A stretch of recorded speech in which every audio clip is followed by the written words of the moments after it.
veszek egy kerékpárt, és utána neki ajándékozom egy rászoruló gyereknek.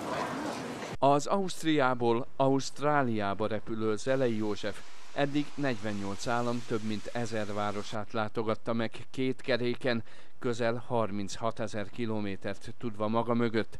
Missziója során előbb kontinensünket, legutóbb pedig Észak-Amerikát kerekezte végig. Kerékpároztam már az erőszakmentes Európáért, a terrorizmus ellen, az esélyegyenlőségért, a nőkért, a családért, a globális felmelegedésért, természetért.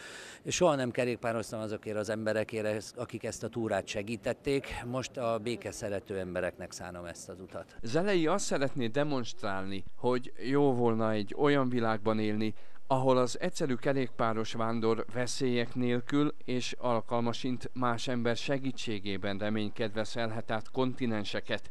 Egyelőre azonban állandó kísérőjére nagy szüksége van. A második utunkon Egertől Londonig csak 13 defektet kellett ragasztani. Ez az egyik. Másik, amikor az Adriai úton belekötöttek ittas személyek, 2 percen belül lakókocsival együtt fordulva ott voltam mellett, ott voltam segíteni neki, hogy na mi van vele. És úgy mentünk az orvoshoz.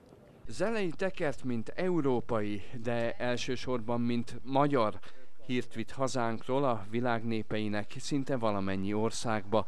Üzenetet a francia parasztnak, a német kézművesnek, az angol iparosnak, ausztrál tanítónak, de leginkább távolba szakadt honfitársainknak. Óriási siker, mert nem csak, hogy az egész magyarság, az egész magyar nemzetet próbálja így összefogni útközben, hanem hát a mai világban, ahol különböző helyeken folyik a háború, egy lényeges olyan message van, olyan üzenete van, hogy a békére szüksége van az emberiségnek. A világot nyakába vevő biciklist a Sveháti repülőtéren helyi magyar szervezetek, barátai és családja búcsúztatta.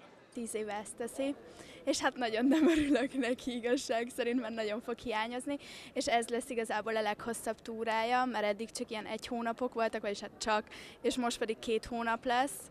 Zelei József rendkívül bizakodóan vágott neki a kalandosnak ígérkező utazásnak.